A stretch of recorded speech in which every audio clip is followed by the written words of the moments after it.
Ang aming nakita, ang aming narinig, ang aming ibinabalita sa Pilipinas at sa buong mundo.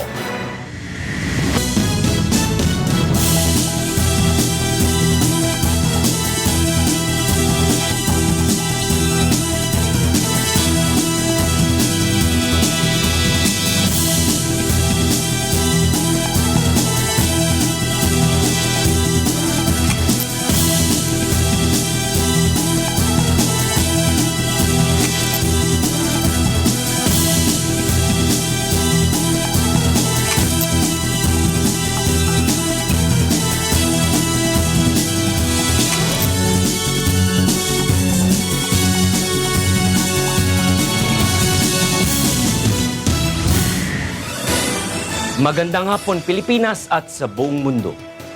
Sa ulo ng mga balita. Umano'y questionableng bank account ni Davao City Mayor Rodrigo Duterte bigong mabuksan. Final testing and sealing ng mga vote counting machines sinimula na ngayong araw. Vote counting machines hindi maapektuhan sakaling mawalan ng kuryente. House of Representatives sa tatayong isa sa National Board of Canvassers sa 2016 elections, naghahanda na. Mga ninakaw na impormasyon mula sa COMELEC website ginamit na sa identity theft ng ilang kriminal ayon sa PNP. Habagat posible nang mag-umpisang umiral ngayong buwan pero mainit na temperatura patuloy pa ring mararamdaman.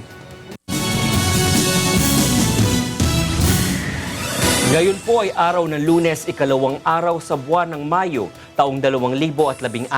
Tayo po ay sabay napapanood sa 1,360 satellite monitoring centers sa buong Pilipinas at sa buong mundo sa pamamagitan ng live streaming sa www.untvweb.com. Una sa ating mga balita ngayong hapon. Tulong muna bago balita! Binigyan ng paunang lunas ng UNTV News and Rescue Team ang isang biktima ng banggaan ng motorsiklo at SUV sa Quezon City at mga sugatan sa apat na magkakahiwalay na aksidente sa Apalit at Mabalacat, Pampanga. Ito ang balita ni Joshua Antonio. Nakahandusay at walang malay ng datnan ng UNTV News and Rescue Team ang dalawang biktima ng vehicular accident sa bahagi ng Quirino Highway, Barangay Sangandaan sa Quezon City, bandang alas 12:45 kanina madaling araw. Nakilala ang mga biktima na sina Aldrin Jan Precto at Kim Villotoca na parehong sakay ng motorsiklo. Magkatuwang na binigyan ng paunang lunas ng UNTV News and Rescue Team at Metro Care Rescue ang dalawa na nagtamo ng mga gasgas sa iba't ibang bahagi ng katawan at posibleng bali sa paa.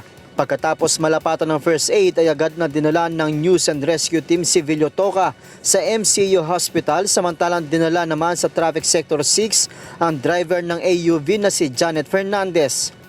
Sa Pampanga, nirespondihan ng UNTV News and Rescue ang banggaan ng motorsiklo at kotse sa kahabaan ng MacArthur Highway, Barangay Sampaloc, Apalit, Pampanga, alas 8 ng gabi noong Sabado.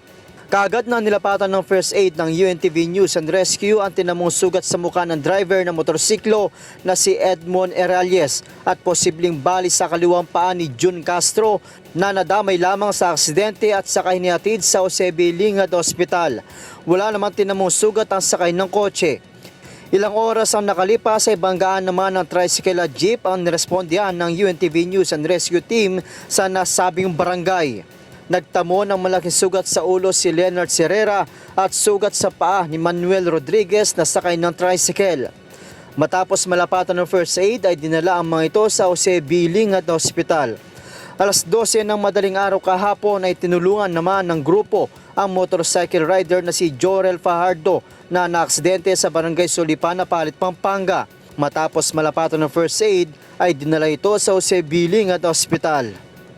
Alas 12:30 naman kagabi ay nirespondihan ng UNTV News and Rescue ang banggaan ng jeep at van sa Barangay Mabiga, Mabalacat City, Pampanga. Tinulungan ng grupo ang nakasakay sa jeep na si Michelle Manalo na nagtamo ng malaking bukol at saka dinala ito sa Mabalacat District Hospital. Wala namang napinsala sa mga sakay ng van na bumangga sa nakaparadang jeep. Joshua Antonio, UNTV News Worldwide.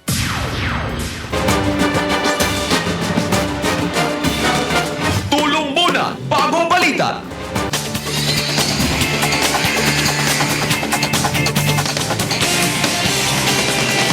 Hindi natuloy ang pagbubukas ng umano'y bank account ni Davao City Mayor Rodrigo Duterte sa BPI Julia Vargas branch sa Ortigas kaninang umaga. Ayon sa kampo ni Duterte na peke ang mga dokumentong hawak ni Senador Antonio Trillanes IV tungkol sa bank account sa BPI ng Davao City Mayor. At upang ibigay sa atin ang detalye sa ulat na yan, kasama natin sa studio ang ating correspondent na si Rosalie Cos. Rosalie, bakit daw hindi natuloy? Good evening, Attorney Reg. Hindi natuloy yung pagbubukas ng BPI account sa Julia Vargas Avenue branch ni Mayor Rodrigo Duterte dahil nga humingi umano ng palugit itong BPI officials na pag-aralan muna yung kanilang request kahit na nagbigay si Mayor Duterte ng special power of attorney kay Attorney Salvador Panelo. Una nang inakusahan ni Senator Antonio Trillanes si Duterte na hindi nito nilagay sa Statement of Assets, Liabilities and Net Worth o salya ng umano'y tagong yaman nito. Kabilang na dito ang sinasabing 211 million pesos na dineposito umano sa BPI joint account ng alkalde at ng anak nitong si Sara noong 2014. Ayon pa kay Attorney Salvador, humihiling ng 7 araw ang BPI upang pag-aralan yung request na magbibigay ng bank certification na walang nangyaring pagdedeposito ng 211 million pesos kahit single deposit or accumulative deposit noong 2014. Pakinggan natin ang pahayag ni Attorney Salvador Panelo. We have requested, we even have demanded from this bank to reveal the contents of the bank records of Mayor Duterte. And they're asking for time to study our request because yung request ko daw medyo kakaiba sa ordinaryong request. Ayon pa kay Attorney Panelo, inamin mismo ng mga BPI officials na hindi sa bangko galing yung mga dokumentong ibinunyag ni Senator Trillanes sa media kaugnay umano ng milyong-milyong dineposito sa bank account ng alkalde. At sa affidavit din umano mismo ni Trillanes, hindi rin tiyak kung kanino galing mismo yung impormasyon kaugnay ng halaga ng mga salaping idineposito sa bank account ng alkalde. Muli nating pakinggan si Attorney Panelo. Joseph de Mesa. Yun daw Joseph de Mesa lumapit sa kanya at sinabi sa kanya na meron daw siyang kakilala na nagsasabi na maraming account si Mayor Duterte. Madalit sabi, hearsay na kay de Mesa, narinig pa ni de Mesa dun sa ibang tao, di double hearsay. Ang attachment niya, papakita ko sa inyo, etong attachment niya. Marami yan. So tinanong ko, sa harap niya, yung mga opisyalis, sabi ko sa inyo magaling to, itong form na ito. Ay sir, wala kaming form na ganyan. Computer lang ho yan . Ayon pa sa abogado ni Duterte, sa ngayon ay 17,666 pesos yung remaining balance sa account ni Duterte sa BPI Julia Vargas branch. At ngayon, kung wala itong maraming transaksyon, kinukonsider itong dormant account. Ito naman ang naging pahayag ni Senator Trillanes sa nangyari kaninang umaga. Nagsabi siya na pagka daw gumawa ako ng affidavit na sinabi ko kung sino, saan, kailan, papano, kung nakuha yung mga dokumento, ay magbibigay siya ng waiver para bubuksan niya lahat at makita natin yung transaction history ng account niya. So nagbigay po ako ng affidavit. Ito po yun. Ganun pa man, yun na nga, hindi sila nagbigay at ang ni-request lang nila sa bangko ay yung account balances. Na alam naman natin na wala tayong makikita doon. Kasi kung nag-withdraw sila bago nila hiningi yun, maliit lang ang lalabas doon. Ngayon, Attorney Reg, nang tanungin natin kung ano ang susunod na hakbang ng kampo ni Duterte, sinabi ni Attorney Sal Panelo na hihintayin nila kung ano yung magiging tugon or report dun sa request nila. At pinag-aaralan na rin nilang magsampa ng kaukulang kaso laban kay Senator Trillanes, pero hindi ngayon, after ng election period dahil busy pa si Mayor Duterte sa kanyang pangangampanya. At sa kapapasok lang na balita, nagbigay na ng opisyal na pahayag itong Bangko Sentral ng Pilipinas at Anti-Money Laundering Council na wala silang kinalaman sa mga dokumentong nakuha ni Senator Trillanes kaugnay nga ng mga halaga na idineposito umano sa bank account ni Mayor Duterte. Rosalie, dalawa kasi yung hinihingi ni Attorney Sal Panelo dun sa bangko. Unang-una yung bank statement, no? At pangalawa ay yung sertifikasyon na walang 211 million at any point in time na umabot na transaksyon or yung balance of the account doon sa account ni Duterte. So ano ba yung hinihingi ng BPI na kailangan nila ng 7 days para prosesuhin itong request na ito ni Atty. Panelo? Ang sinabi ni Attorney Panelo kanina, ang binigay na dahilan ng BPI ay dahil hindi daw ordinary request itong hinihingi ng kampo ni Duterte. Ano dahil doon? ang pareho. Kasi Okay. Attorney Reg, ang normal na or usual na nire-request ay yung account balance lang. So hindi normal na manghingi ng bank certification kung may dineposito bang 211 million pesos at yung bank history nung account na yon. Sino ba yung mga nakapasok at nakakita at nakarinig doon sa usapan na yon ng BPI, ni Atty. Panelo at ni Senador Trillanes? May media ba na nakapasok or parang it was a closed-door meeting? Attorney Reg, it was a closed-door meeting. Hindi pinayagan ng ibang abogado mismo ni Duterte na pumasok sa loob ng BPI account. Si Attorney Sal Panelo lang. At si Senator Trillanes lang din ang nakapasok. Nagtagal lang siya ng halos 30 minutes sa loob ng bangko na una pa siyang lumabas kay Attorney Sal Panelo.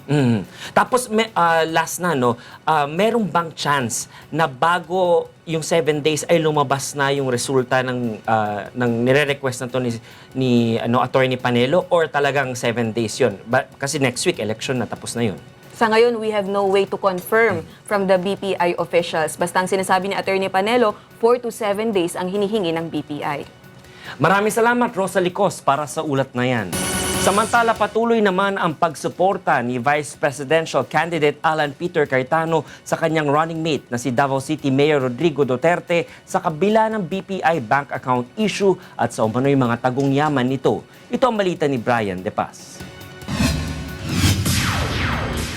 Tinanong ni Presidential Spokesman Edwin Lacerda sina Senator Alan Peter Cayetano at Coco Pimentel kung ano ang kanilang posisyon ngayon sa pagbubunyag ni Senator Antonio Trillanes IV ng umano'y tagong yaman ni Presidential Candidate Rodrigo Duterte. Sinabi ni Lacerda sa isang open letter na may petsang April 29 na ngayon mas lalong dapat na ipakita ng dalawang senador ang kanilang advokasya sa paglaban sa korupsyon tulad ng ginawa nilang investigasyon kay VP Jejo Marbinay. Sagot ni Senator Cayetano, hindi korap ang kanilang running mate na si Mayor Duterte. Anya maigi na resolbahin ng administrasyon ang problema ng bansa sa nalalabing panahon nito sa halip na pagtuunan ng pansin sila ni Senador Pimentel. Sinabi pa ni Cayetano na hindi dapat na ikumpara si Duterte kay Binay na napag-alamang maraming pag-aari sa isang taong investigasyon ng Senado. Ayon naman sa ilang senador, hindi dapat nagagamit ang mga bangko para sa isyong politikal. Ayon kay Senador Cynthia Villar, Chairperson ng Senate Committee on Government Corporations and Public Enterprises, dapat sundin ang nasa bank secrecy law. Bakit nagkakaganito tayo? Nakakasama pa yung mga bangko sa politika. Hindi magandang sign yan sa ating bansa. The bank should not be disclosing their bank accounts. Dapat hindi kasali ang bangko sa politika. Brian De Paz, UNTV News, Worldwide. Pinag-iingat ngayon ng Philippine National Police o PNP Anti-Cybercrime Group ang publiko laban sa mga masasamang loob matapos na mahak ang COMELEC website at mag-leak ang personal information ng mga botante. Ito ang balita ni Lea Ilagan. Nagsimula ng gamitin ng mga kriminal ang mga nakuhang impormasyon sa nahak na website ng Commission on Election. Ito ang nadiskubre ng Philippine National Police Anti-Cybercrime Group kasunod ng pagkakaaresto sa isang suspect sa kasong identity theft. Ayon kay PNP Anti-Cybercrime Group Director Police Senior Superintendent Guillermo Eleazar, tumawag sa kanilang isang bangko matapos na makatanggap ng request mula sa nagpakilalang kliyente na pinapapalitan ang mga personal information dahil sa umano'y nawawala ang kanyang credit card. Agad namang nagduda ang bangko sa ipinagagawa ng nagpakilalang kliyente kaya humingi ito ng tulong sa ACG. Isinailalim sa investigasyon ang suspect na si Joseph Nicole Tan-ong at nang makakita ng pruweba ay nagsagawa na ng entrapment operation. Nagpakita pa ang suspect ng mga ID upang patunayan na sa kanya talaga ang naturang account, ngunit nahalata rin na mga pulis na peke ang mga ito. Kabilang kasi sa nalantad sa nahak na COMELEC website ay ang pangalan, kumpletong address, birthday, gender, civil status at iba pa. Yung basic information doon, those are really the basic questions that the banks are asking their clients pag may mga financial transactions. Alam natin yon. Muli namang nagpaalala ang PNP Anti-Cybercrime Group sa publiko na maglagay ng strong email password at palagi itong palitan. Iwasan din ang magbukas ng mensahe mula sa email sa mga hindi kakilalang sender. At iwasan ang pagbibigay ng impormasyon sa mga online purchases at online transactions. Different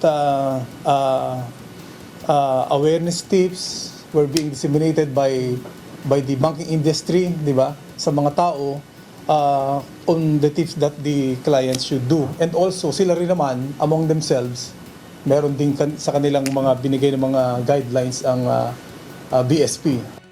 Hinikayat din ng PNP ang mga bangko na agad na makipag-ugnayan sa ACG sakaling may mga kahinahinalang transaksyon o pagpapalit ng mga impormasyon na itinatawag sa kanila. Ang suspect na si Ong ay kasalukuyan nakakulong sa ACG Detention Cell at nakaharap sa kasong paglabag sa Republic Act 8484 o Access Device Regulation Act of 1998, Republic Act 10175 o Cybercrime Prevention Act of 2012 at Article 173 ng Revised Penal Code for Falsification of Documents. Leia Ilaagan, UNTV News, Worldwide. Nananawagan sa Department of Justice o DOJ ang Anonymous Philippines na palayain ang IT graduate na si Paul Biteng, isa sa mga suspect sa pag-hack sa website ng COMELEC. Ito ang balita ni Roderick Mendoza. Nagprotesta sa harap ng Department of Justice ang hacker group na Anonymous Philippines upang ipanawagan ang pagpapalaya sa kanilang kasamahan na si Paul Biteng. Hinihiling ng grupo sa DOJ na iurong ang mga kasong paglabag sa anti-cybercrime law na isinampa kay Biteng dahil sa pag-deface nito sa website ng COMELEC. Ang sadya po namin dito ay upang ipahayag ang aming pagkadismaya sa sistema dito sa atin, na namamayani dito sa atin. At pinapahayag din po namin ang aming mga sentimiento, ang aming mga pinaglalaban na sana palayain si Paul Biteng. Git ng grupo, may tuturing lamang na isang graffiti ang defacement ng website at hindi ito hacking o pagnanakaw ng data o impormasyon.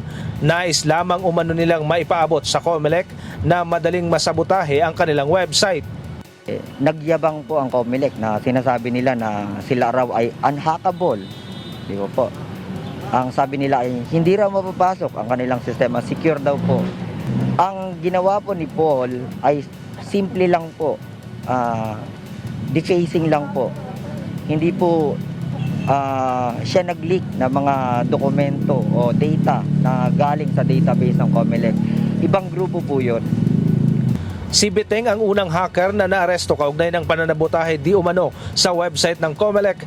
Ngunit ayon sa NBI, ang ikalawang hacker na si Jonel Diasis ang umaming nagnakaw ng mahigit 340 gigabytes ng data mula sa COMELEC website at nag-upload nito sa internet. Hindi rin naniniwala ang grupo sa pahayag ng COMELEC na ligtas at hindi kayang i-hack ang automated election system. Ayon pa sa grupo, 2 linggo na nilang itinigil ang panghahak ng mga website ng pamahalaan at magtatagal ito hanggang sa matapos ang halalan. Gayunman ay patuloy umano silang magmamatyag sa posibilidad na magkaroon ng dayaan at manipulasyon sa mismong resulta ng botohan. Pero po, pag nakita namin na ang garapal na dayaan sa eleksyon, we will expose it. Roderick Mendoza, UNTV News, Worldwide. Sa iba pang balita, naghahanda ang House of Representatives na tatayong isa sa National Board of Canvassers ng 2016 elections. Ito ang balita ni Grace Casset. Sumailalim sa briefing ang House of Representatives Secretariat kaugnay ng paghahanda nito sa national canvassing matapos ang halalan sa May 9. Itinuro ng Technical Representative ng Smartmatic kung paano gamitin ang Consolidation and Canvassing System o CCS machine. Inalam rin ng House Secretariat kung paano i-operate ang makina. Maging ang mga upuan at mesa sa loob ng plenaryo ay nakahanda na rin para sa isasagawang canvassing. Dito sa Kongreso, bibilangin ang makukuhang boto ng Presidente at ang Vice-Presidente. At sa May 23, muling magkukonvene ang Senado at ang Kamara upang tumayong National Board of Canvassers. Tatayong chairman ng National Board of Canvassers ang Senate President at House Speaker. Ihahalal naman sa May 23 ang senador at kongresista na magiging miyembro ng Board of Canvassers, gayon din ng House and Senate Secretariat. Pagkatapos mahalal ang lahat ng miyembro ng National Board of Canvassers, sisimula na ang canvassing sa May 24. Oras na makuha na ang lahat ng boto, sa mababang kapulungan ng Kongreso na rin ipoproklama ng National Board of Canvassers ang susunod na presidente at vice-presidente ng bansa. Inaasahan na magiging mahigpit ang seguridad na ipatutupad sa loob at labas ng batasang pambansa habang isinasagawa ang canvassing. Grace Casin, UNTV News, Worldwide. Tiwala ang Philippine National Police o PNP na magiging maayos ang araw ng halalan. Ito ang balita ni Lea Ilagan. Kumpiyansa ang pamunuan ng pambansang pulisya na magiging matiwasay ang idaraos na eleksyon sa darating na Lunes, Mayo 9. Ayon kay PNP PIO Chief, Police Chief Superintendent Wilben Mayor, matagal na nilang nailatag ang security setup para sa eleksyon. Kabilang dito ang tuloy-tuloy na pagmamonitor sa presensya ng mga threat groups sa southern part ng bansa, gaya ng New People's Army, Abu Sayyaf at Bangsamoro Islamic Freedom Fighter na maaaring magsagawa ng pananabutahe sa halalan. Ang mga lahat naman ng threat groups is andyan, kaya tuloy-tuloy naman ang ating security preparations with regard to this dahil na-consider na natin ito. Tiniyak naman ng opisyal na hanggang ngayon ay wala pa silang natatanggap na anumang banta lalo na sa Metro Manila.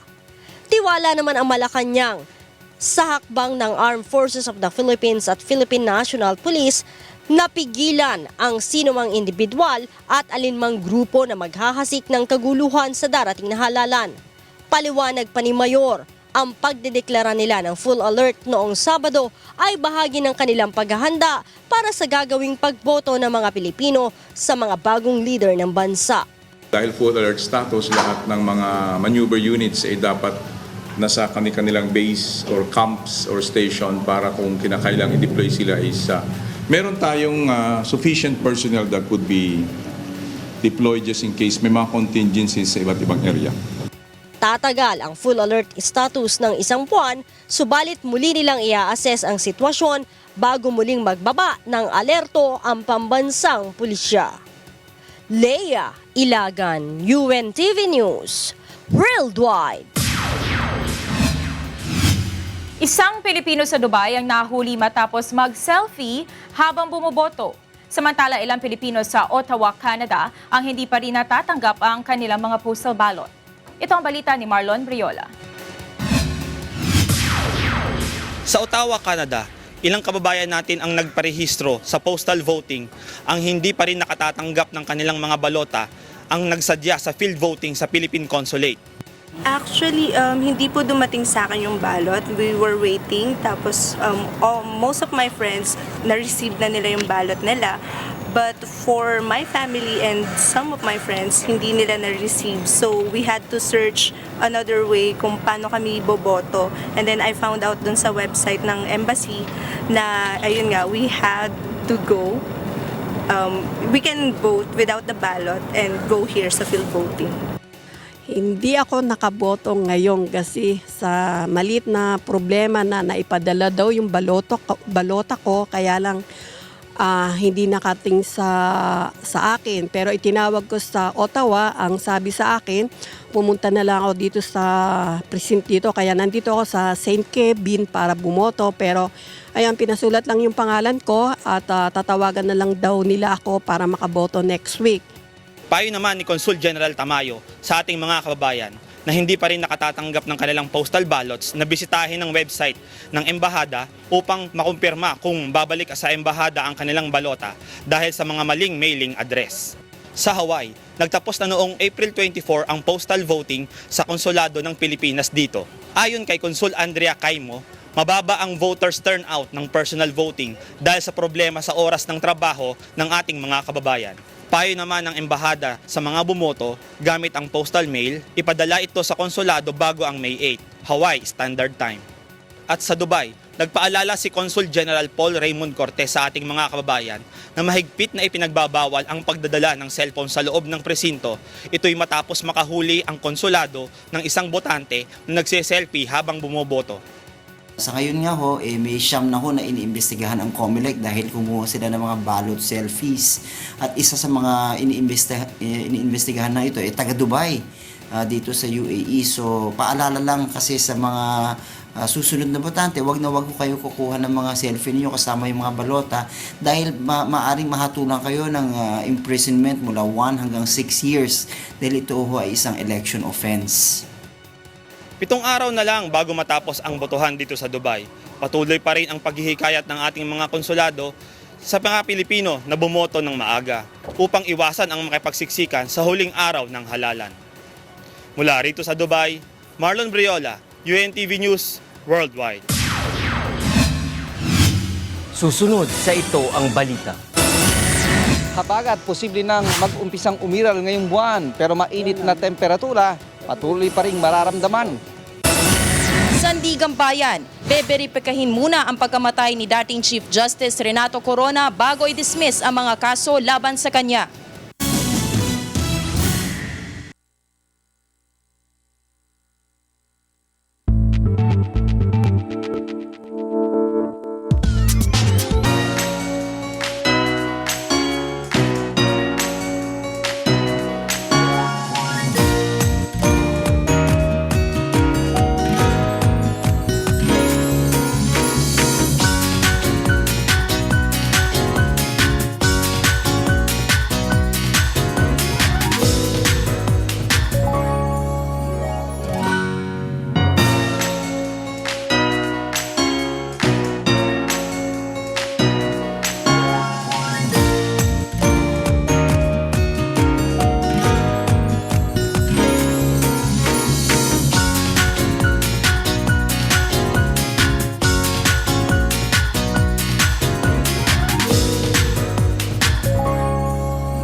Nagbabalik ang ito ang balita.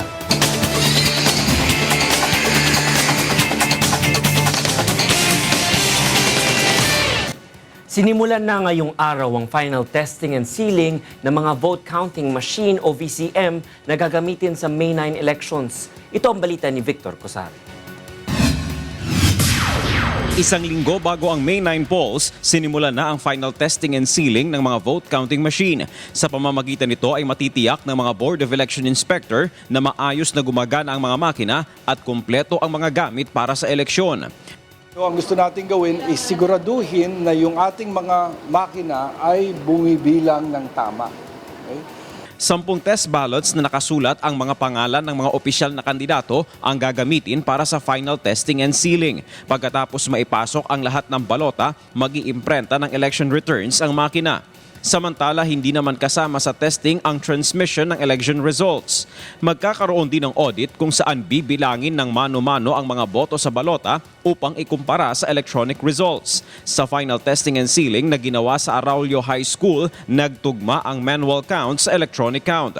Pagkatapos ng proseso, i-re-zero ang VCM upang masigurong walang lamang boto ang makina at muli itong isisilid sa kahon. Seselyohan ang kahon at sa araw ng halalan na ito muling bubuksan. Iiwan ang mga makina sa isang kwarto sa paaralan na babantayan ng mga pulis kasama ang mga watcher ng partido. May 2 to 6 itinakda ng COMELEC ang final testing and sealing para sa buong bansa. Sa araw naman ng eleksyon, magbibigay ng isang replacement ballot ang Board of Election Inspector sa botante kung hindi nito kasalanan kung bakit ayaw tanggapin ng makina ang balota. Advice, mas maaga na lang po kayong bumoto kasi pag nawalan po ng ballots, wala na po kaming ibibigay. Kung halimbawa mga 3 o'clock pa lang wala na kaming ballots, hindi na po namin kayo mabibigyan ng chance makaboto. Subalit una nang sinabi ng COMELEC na hindi naman kukulangin ng balota sa eleksyon dahil hindi naman nagkakaroon ng 100% voters turnout sa araw ng halalan. Isa naman sa pinoproblema ng COMELEC ay ang pagbagal ng proseso ng botohan dahil sa pag-iimprenta ng voters receipt. Kaya payo ng poll body sa mga botante, hinihikayat natin ang ating taong bayan na siguro para bumilis yung proseso ng pagboto, dapat bago pa lang sa araw ng halalan, naghahanda na sila. So dapat nilang alamin kung saan yung kanilang voting center, alamin kung yung kanilang presinto, gumawa na sila ng listahan ng kanilang mga iboboto at pumunta ng maaga habang hindi pa mainit at habang wala pang pila. paalala rin ng COMELEC, bawal ang paggamit ng cellphone sa loob ng presinto. Victor Casare, UNTV News, Worldwide. Siniguro naman ng Smartmatic na hindi maapektuhan ng vote counting machines o VCM sakaling magkaroon ng brownout at may sapat na supply ng thermal papers sa araw ng eleksyon. Ito ang balita ni Darlene Basingan. Ngayong mainit ang panahon, madalas nagkaka-brownout dahil sa numinipis ang supply ng kuryente dahil sa mataas sa demand. Kaya naman sa araw ng eleksyon, may mga nangangambang kapag nagka-power outage, maaapektuhan ang halalan. Ngunit siniguro ng Smartmatic na gagana pa rin ang vote counting machine o VCM kahit na brownout. Ayon kay Attorney Karen Jimeno ng Smartmatic, may dalawang power sources ang bawat isang VCM. They're meant to run continuously because the vote counting machines has two power sources. It's plugged to a power outlet. In case of a brownout, it's designed to seamlessly transfer to the external batteries. Samantala, siniguro ng Department of Energy na may sapat na supply ng kuryente sa araw ng halalan. Katuwang ng DOE ang ilang ahensya ng pamahalaan at pribadong kumpanya sa energy sector sa paghahanda upang hindi magkaroon ng power outage sa araw ng halalan. Tinututukan din ng husto ng DOE ang Mindanao na madalas na magkaroon ng rotating brownout dahil sa kakulangan ng supply sa kuryente. Samantala, sinabi naman ni Attorney Jimeno na may sapat na supply ng thermal papers para sa halalan. And to make sure that each of the precincts will receive enough thermal paper on time, the 21 rolls of thermal paper per vote counting machine will be kitted together with the vote counting machine prior to deployment. Nagpaalala rin ng Smartmatic sa mga buboto na mahigpit na ipinagbabawal ang pagkuha ng litrato ng mga election receipt at balota. At tanging election returns lamang ang maaaring ipost sa social media upang makita na rin na publiko ang resulta ng naging botohan. Darlene Basingan, UNTV News, Worldwide. At sa ibang balita, maaari pa ring makapagtala ng matataas na temperatura sa bansa ngayong Mayo sa kabila ng mga pag-ulang nararanasan. Ito ang balita ni Ray Pelayo. Humihina na ang El Niño phenomenon na umiiral sa Eastern at Central Equatorial Pacific dahil sa pababang temperatura ng karagatan. Ayon sa PAGASA, ang indikasyon nito ay ang pag-ulang nararanasan sa iba't ibang lugar sa bansa. Nabawasan na rin ang mga lugar na nakararanas ng tagtuyot. Ngayon, ang sinasabi ng computer, humina na nga yung impluensya ng El Niño para sa Mayo. At yun naman, naramdaman na natin, marami ng kalat-kalat na pagulan. Sa buwan ding ito, inaasahang mag-uumpisa ang pag-iral ng Southwest Monsoon o habagat, subalit hanggang sa kalagitnaan ng Mayo ay posible pa ring maramdaman ang maalinsangang temperatura. Pag pumasok na yung habagat, medyo lalamig na. Pero bago pa man pumasok ang habagat, dyan na natin makikita yung sunod-sunod na araw na pagkainit-init. At posible na magkaroon na naman tayo ng mga record-breaking na temperature.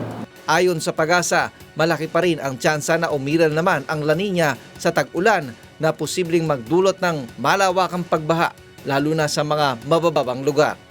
Doon sa ilalim ng dagat, yung mga scientifico, meron na sila nakikitang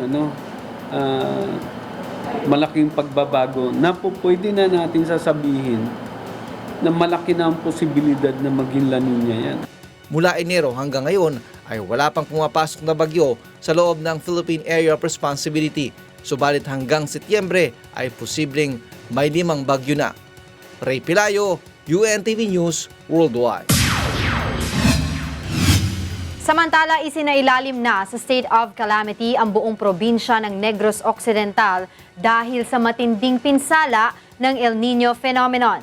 Ito ang balita ni Primrose Gilaran. Mahigit na sa 7,000 magsasaka ang naapektuhan sa matinding tagtuyot sa Negros Occidental. Sa ulat ng Provincial Disaster Risk Reduction and Management Office, nasa 200 milyong piso na ang halaga ng mga napinsalang produkto dahil sa umiiral na El Nino phenomenon. Nasira din ang mga pananim na tubo, kaya mababa ang produksyon ngayon sa Negros na tinaguriang sugar capital ng bansa. So, based on data at saka sa mga nasalap na mga datos galing sa mga munisipyo at syudad ng Negros, meron na tayong mga 221,884,063.36 na damage. Ito ay sa rice, sa corn, sa ating high-valued crops at saka tilapia. Halos 500,000 pisong halaga rin ng palay ang nasayang sa Isabela matapos salakayin rin ng mga daga. Bunsod nito, nagdeklara ang sangguniang panlalawigan ng state of calamity sa buong probinsya upang ma-access ang calamity fund. They can now access what we call the QRF or the Quick Response Fund na 30% ng kanilang Disaster Risk Reduction and Management Fund, which is to give aid sa mga farmers, fishermen, and lahat na nawala ng livelihood dahil sa El Nino to make them recover. Aabot sa 40 million pesos ang pondong maaaring gamitin ng lokal na pamahalaan para sa mga apektadong magsasaka. Una rito ay sinailalim na rin sa state of calamity ang Sipalay City, Hinubaan, Pontevedra at Hinigaran dahil sa El Nino phenomenon. Mula rito sa Bacolod City, Negros Occidental, Primrose Gilaran, UNTV News Worldwide. Alamin muna natin ang sitwasyon sa mga lansangan sa oras na ito. Mula sa Espanya, Manila, ito ang balita ni Brian De Paz live.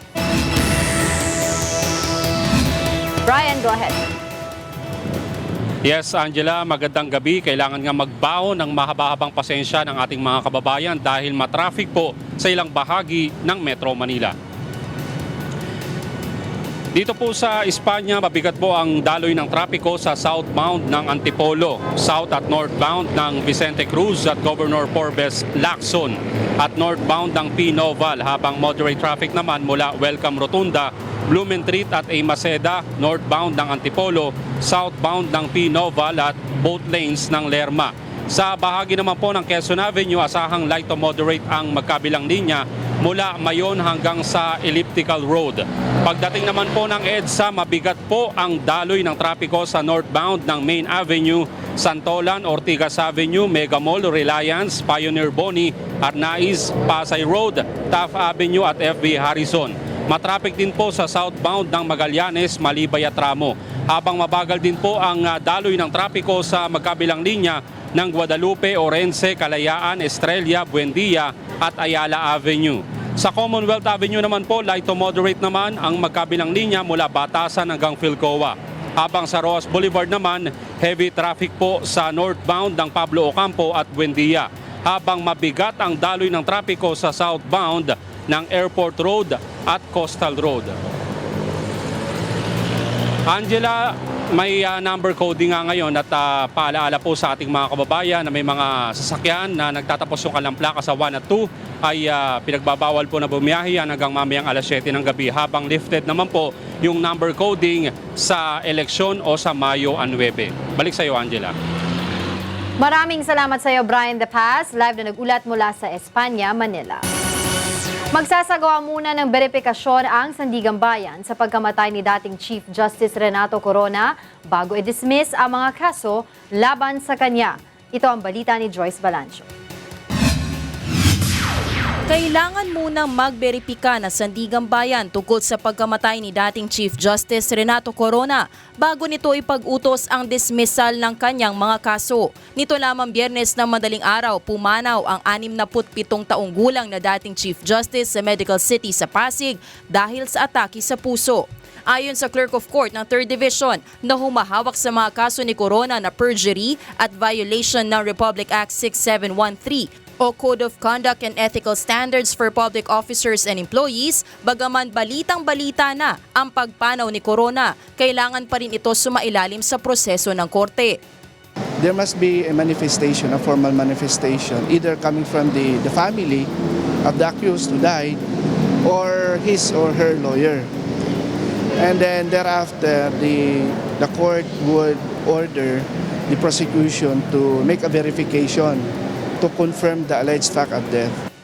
Ayon naman sa abogado ng dating Chief Justice na si Attorney Rio D. Anthony Balisi, hinahanda na ng pamilya ang ipapasang manifestation sa korte. Maliban sa perjury at violation ng RA 6713 dahil sa misdeclaration ng SALE ni Corona mula 2001 hanggang 2011, nakaharap din ang dating Chief Justice sa 130 million civil forfeiture case sa 2nd Division kung saan kasama niyang akusado ang kanyang may bahay. Sa 130 million na umano'y illegal na yaman, 15,000 pesos pa lang at 7 ari-arian na mag-asawang Corona ang na-garnish na sandigang bayan. Maliban dito, nahaharap din ang mag-asawa sa mga kaso ng tax evasion sa Court of Tax Appeals. Maaalalang na-impeach si Renato Corona bilang Chief Justice ng bansa taong 2012 dahil sa muna'y hindi pagdedeklara ng tamang yaman at mga ari-arian sa kanyang Statement of Assets, Liabilities and Net Worth o SALN. Joyce Balancio, UNTV News, Worldwide. Hinihiling ng Anti-Money Laundering Council o AMLAC sa Manila Regional Trial Court na palawigin pa ang Provisional Asset Preservation Order na ipinalabas para sa mga bank account ni Kim Wong noong April 18. Sa pagdinig kanina, hiniling ng AMLAC na panatilihin ang freeze order sa mga bank account habang dinidinig ang forfeiture case laban kay Kim Wong kaugnay ng $81 million na ninakaw sa Bangladesh Central Bank noong Pebrero. Sakop ng freeze order ang 3 bank account si Kim Wong at $4.63 million at 38.3 million pesos na perang isinauli nito sa AMLAC. Bukod dito, nasa 250 million pesos pa umano ang perang hindi na ibabalik ni Wong. Sakaling ma-forfeit naman pabor sa pamahalaan ng nasabi mga pera, maaari na itong mabalik sa Bangladesh Central Bank. Ayon sa abogado ni Wong na si Attorney Toby Purisima, nakahanda naman silang makipagtulungan sa pamahalaan para dito. Sa ibang balita, ipinahayag ni Pangulong Benigno Aquino III ang patuloy na pagtugis sa mga bandidong Abu Sayyaf kahit pa pinalaya ng mga ito ang kinidnap noong Marso na 10 Indonesian nationals. Ayon kay Pangulong Aquino, mahabang panahon na ring naghahasik ng kaguluhan ng Abu Sayyaf sa bansa kaya kailangan na silang supilin. Sa ngayon, tiwala ang Pangulo sa ginagawang hakbang ng AFP at PNP upang matigil na ang paghahasik ng gulo ng Abu Sayyaf. Samantala, matapos sumailalim sa debriefing at medical check-up, ay nakauwi na sa kanilang bansa ang mga pinalayang bihag. Itinanggi naman ng tagapagsalita ng PNP na nagbayad ng ransom ang mga biktima kaya sila pinalaya. As always, ang stand natin dyan is no ransom policy. Nagpasalamat naman si Indonesian President Joko Widodo sa Pilipinas dahil sa naitulong sa pagpapalaya ng 10 Indonesian nationals. Sinabi ng Department of Foreign Affairs sa patuloy itong nakikipag-ugnayan sa pamahalaan ng iba pang bansa para sa ligtas na pag-rescue sa iba pang hostage.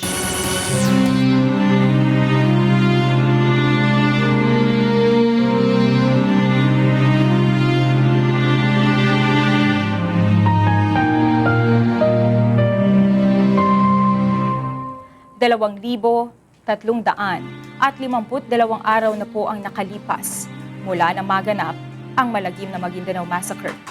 Ngunit hanggang ngayon ay naghahanap pa rin tayo ng katarungan sa mga biktima ng malagim na krimen. At sa tila madilim na hinaharap ng kaso, hindi po bibitiw ang UNTV sa labang ito hanggang makamit ang katarungan, hindi lamang para sa aming 4 na kasamahan, kundi sa lahat ng mga biktima ng karumal-dumal na pamamaslang. Susunod sa ito ang balita. Doctors on TV, kinilala ng Q-Asia Magazine bilang Best Reality-Based TV Program.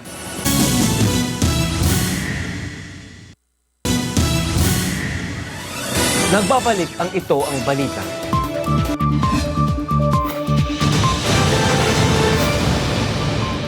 Alamin muna natin ang latest sa lagay ng panahon mula kay Ray Pelayo na nasa UNTV Weather Center.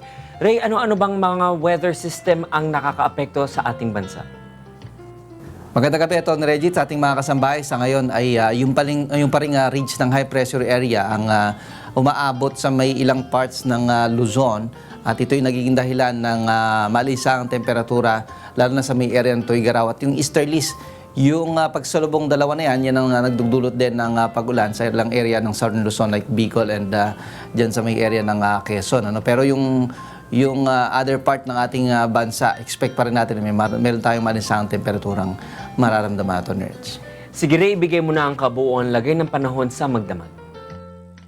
Narito po magilagay ng panahon sa mga susunod na oras. Yung pong ridge ng high pressure area, umaabot po dyan sa may northern hanggang sa central Luzon. Samantalang yung easterlies naman o yung hangin na nanggagaling dito po sa may silangan nakaka-apekto pa rin sa eastern section ng Southern Luzon at eastern section ng Visayas at ng Mindanao. Sa forecast po ng pag-asa, ang area po ng Metro Manila at malaking bahagi ng Luzon ay makakaranas pa rin po ng bahagyang maulap hanggang sa maulap na papawirin at may mga tsansa na magkakaroon po ng isolated thunderstorms, lalo na yung area po ng Quezon at rehiyon po ng Bicol.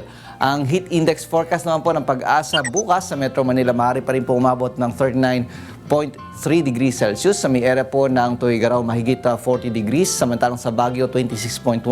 At area po ng Puerto Princesa, Palawan, 38.9 degrees Celsius. Ang Visayas area ay makakaranas naman po ng maliwalas na lagay ng panahon, pero may mga tsansa na magkakaroon din po ng isolated thunderstorms, lalo na po dito sa may area ng Samar at Leyte. Ang heat index forecast naman po ay 38.2 degrees Celsius sa may Iloilo City, 38.4 sa Metro Cebu, and 36.2 dito po sa may area ng Tacloban City. Ang Mindanao, makakaranas pa rin po dyan ng magandang lagay ng panahon, pero mas madadalas nga po yung maranasang papulupulong pagulan, pagkilat at pagkulog, lalo na po dun sa may area ng Caraga. Sa Cagayan de Oro City, maaari pong pumalo pa rin ang heat index ng 35.4, 38 po, 38.3 sa may area po ng Metro Davao, and Zamboanga City, 38.1 degrees Celsius. Ang ating pong sunrise, 5:33 a.m. Atin naman pong sunset, 6:13 p.m. Yan ang ating ulat panahon. Umulan man po't umaraw, huwag nating kalilimutang pasalamatan ang Diyos na lumalang. Balik sa inyo dyan sa studio. Maraming salamat Ray Pelayo mula sa UNTV Weather Center. Sa ibang balita, napaglingkuran sa medical mission ng UNTV at Members Church of God International o MCGI ang mga residente ng San Miguel, Bulacan. Ito ang balita ni Nestor Torres. 15 taon nang may sakit sa puso at hindi nakakapagpa-check up sa doktor ang 33 anyos sa si Binet May Gomez. Halos 1 linggo na rin siyang may ubo at sipon, pati na ang 2 niyang anak. Ngunit hindi nila magawang makabili ng gamot dahil sa kawalan sa buhay. Kaya nang mabalitaan niya na may libreng medical mission ang UNTV at members ng Church of God International sa Barangay Salangan, San Miguel, ay agad niyang sinamantala ang pagkakataon upang makahingi ng libreng gamot at konsultasyon. Mahirap lang kami, gusto namin maghingi ng tulong. Nagbihis kami, pumunta kami dito agad. Pasalamat sa Panginoon na mayroon medical dito. Marami natutulungan ng mga mahihirap. Kabilang rin sa mga inalok na serbisyo ay ang PEDYA at Medical Adult Consultation, Optical Check-up, CBC, libreng pabunot ng ngipin, libreng masahe, libreng gupit at libreng gamot at legal consultation. Sa kabuuan, umabot sa 934 ang bilang ng mga napaglingkuran sa medical mission. Labis naman ang pagpapasalamat ng Municipal Agriculture Office at ng San Miguel Cooperative Department dahil sa matagumpay na medical mission. 3 oras silang naglakbay mula Metro Manila hanggang San Miguel upang makapagbigay ng libreng serbisyo sa mga nangangailangan. Ako po kasi dito kanina marami mga batang may mga sakit na siguro kahit pamasahe wala, sabihin natin na kapuspalad. Kay Brad Eli, pinaparating ko po ang napakalaking pasasalamat, una po sa Panginoon, sa may kapal po na binigyan po kami ng pagkakataon na pagbigyan ng dating daan ng aming kahilingan. Nagpapasalamat po ako dahil sa ganitong okasyon Ang totoo niyan ay marami sa ating mga kababayan na nangangailangan talaga ng ganitong medical mission. Ito talaga ang hinahanap ng ating mga kababaryo na sila'y matulungan sa kanilang principal na pangangailangan, lalo sa kalusog.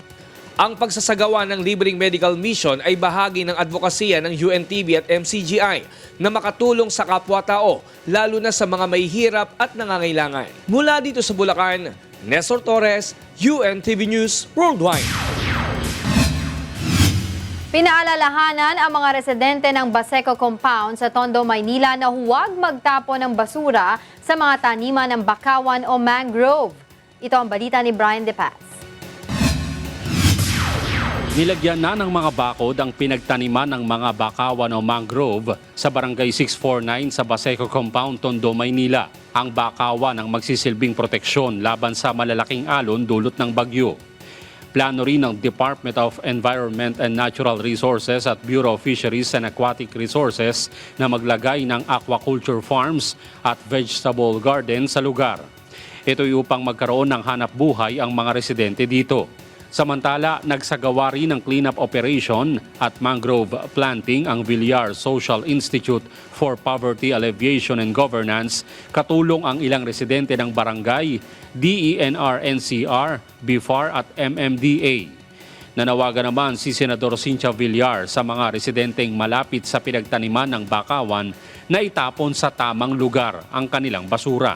Pwede ba yung basura, wag natin ilalagay doon sa tinatamnan ng mangrove. Oo, para mabuhay natin yung mangrove. Ayon sa Senadora, malaki rin ang naitulong ng mga proyektong ito kung saan nire-recycle ang plastic waste at ginagawang school chairs at ang kitchen waste naman ay ginagawang organic fertilizers upang makatipid sa gastos sa hauling ng basura. Pinasalamatan ng Senador ang mga residente ng Baseco dahil sa aktibong paglahok sa paglilinis. Anya, ito ay patunay lamang ng kanilang hangaring makiisa sa pag-rehabilitate sa Manila Bay. Dahil lang ang Baseco Compound ay malapit sa seawall ng Manila Bay, mas madali itong bahain at magkaroon ng storm surges kapag may bagyo. Kasi ganyan po nangyari sa Leyte, yung lahat po ng walang mangrove sa tabi ng dagat, nung pumasok po yung dagat, because of the typhoon, yung waves, dinala po lahat yung mga bahay doon. Kami po ay tutulong lamang, pero kailangan din natin tulungan ang ating mga sarili. Brian De Paz, UNTV News, Worldwide. Pinagkalooban ng conditional refugee status sa Vancouver, Canada ang dating ministro ng Iglesia ni Cristo na si Lowell Menorca II. Ito ang balita ni Joyce Balancho. Ilang buwan makalipas na lisanin ang Pilipinas. Isa ng refugee sa Canada ang dating ministro ng Iglesia ni Cristo na si Lowell Menorca. April 1, nang dumating sa Vancouver si Menorca at pinagkalooban ng conditional refugee status ng gobyerno ng Canada.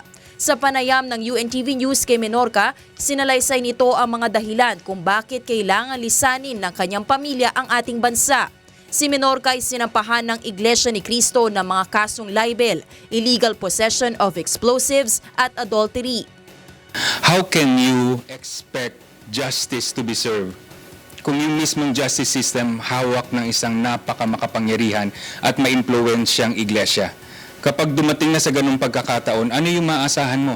Kung yung mismong law enforcement ang gagamitin nila laban sa iyo, kung yung mismong justice system that's supposed to protect you and give you your rights ay ginagamit nila para i-extend pa yung harassment at yung oppression sa iyo. At yung mismong mga tao na ini-expect natin na mangangalaga sa atin, magmamahal at magtuturo kung anong tama, yung pa ang kinakikitaan ng paggawa ng mali at ngayon paglabag na rin sa batas.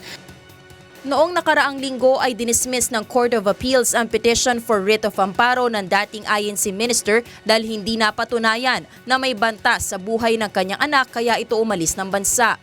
Samantala, ibinunyag rin ng dating ministro na mayroon ng malaking utang ang Iglesia ni Cristo.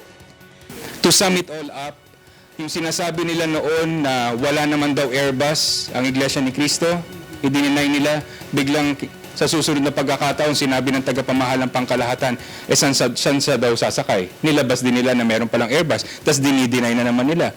Napakalakas ng loob nila na magsabing handa daw silang pumirma ng waiver para dun sa mga Cayman Island na mga bank accounts na kapag daw napatunayan, pwede daw na sa kanila lang. Pero ngayon, dito sa Pilipinas, hindi nila kayang magpalabas ng waiver ng mga Philippine banks para ipakita kung talagang nga ba na may mga utang ang iglesia, may mga nakasanlang mga properties na katunayan lamang na meron tinatawag na financial mismanagement ang iglesia. Pinabulaanan rin ito na may maibibigay na malaking suporta ang Iglesia ni Cristo sa mga kumakandidato ngayong eleksyon. Yung inaasahan ninyo na solid vote o black vote ng Iglesia ni Cristo, wala na yon. Dahil sa marami mga kapatid na ang may disgusto na. Ayaw nila na yung mga nangyayari ngayon. Kaya sa halip na sila ay, kumbaga, mag-rally, ang gagawin nila, kung ano ang pagkakaisahan ng pamamahala ng iglesia na iboboto, they will choose not to vote for it. That's their silent protest sa mga nangyayari ngayon. Kasama ang Vancouver, Canada News Team, Joyce Balancio, UNTV News, Worldwide.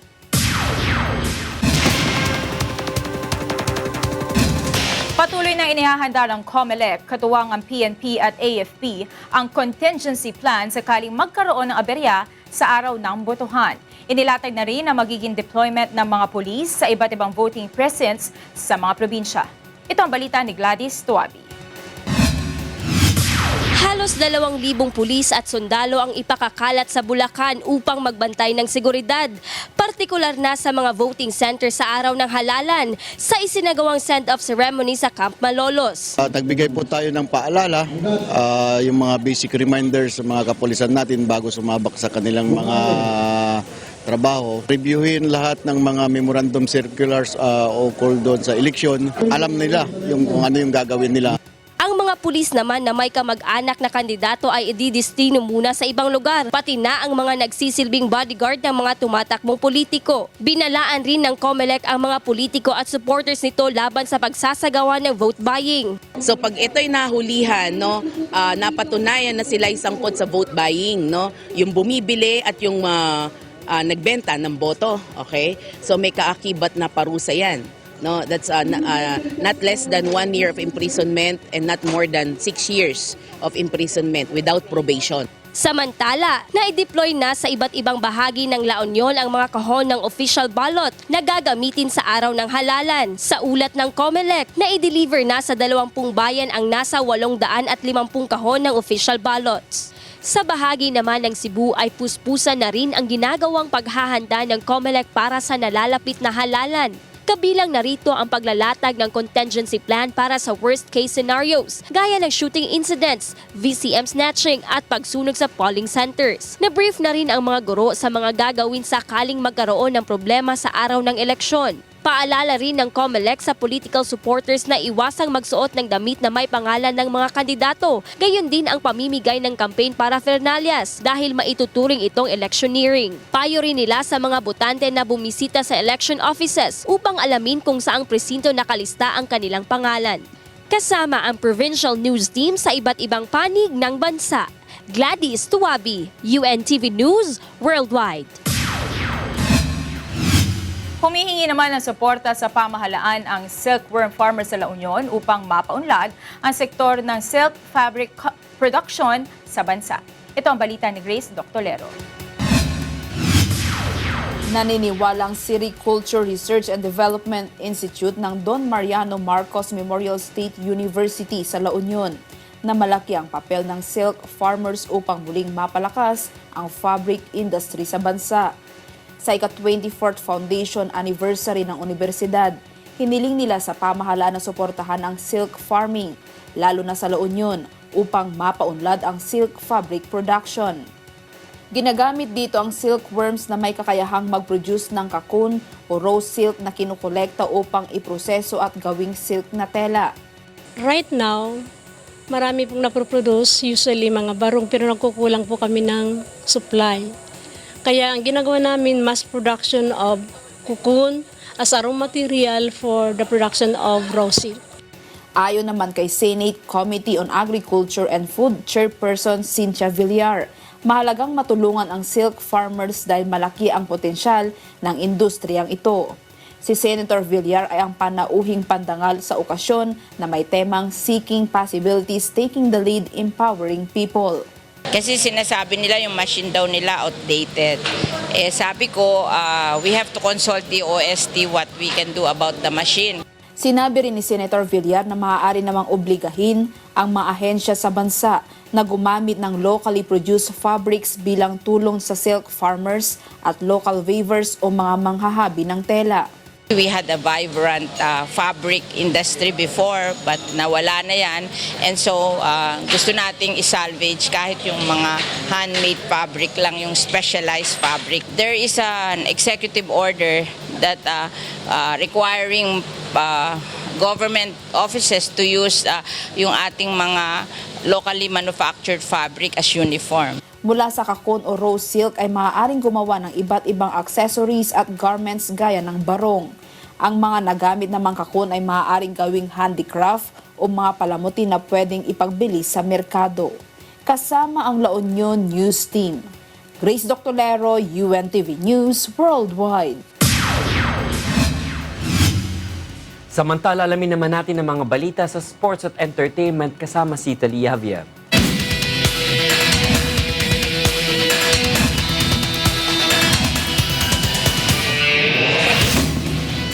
Salamat, Atty. Reg. 3 stroke na lamang ang abante kay world number 1 Filipino-Australian Jason Day ng leader sa third round ng Zurich Classic of New Orleans. Pinaikli ng mga organizers sa 54 holes ang third round dahil sa masamang panahon.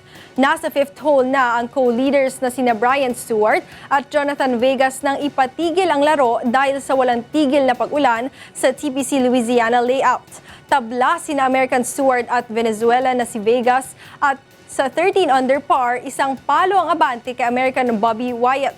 Sumunod kay Wyatt ang American na si Jamie Lovemark na may 11 under matapos ma-even par ang 5 holes. Si Day ay nasa grupo ng mga golfer na pumalo ng 10 under par.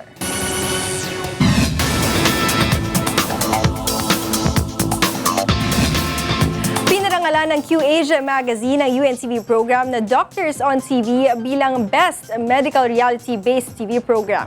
Ito ang balita ni Rosalie Cos. Kinilala ang programang Doctors on TV sa 11th National Product Quality Excellence Awards for 2015 to 2016 ng Q-Asia Magazine na ginanap sa Crown Plaza, Manila Ortigas Avenue, Quezon City. Pinarangalan ang programa bilang Best Medical Reality-Based TV Program. Ang Q-Asia Magazine ay kumikilala sa mga natatanging kontribusyon ng isang programa, produkto o kumpanya mula sa iba't ibang panig ng bansa. Nagpapasalamat naman si Doc Lady Ruby Tagulaw, isa sa mga host ng Doctors on TV, sa pagkilala ng naturang award-giving body. This is our 4th or maybe 5th award na this year. Second as one of the best medical TV shows. So we'd like to thank, of course, our producer, Cathy Javier Gutierrez, to our televiewers for always supporting us.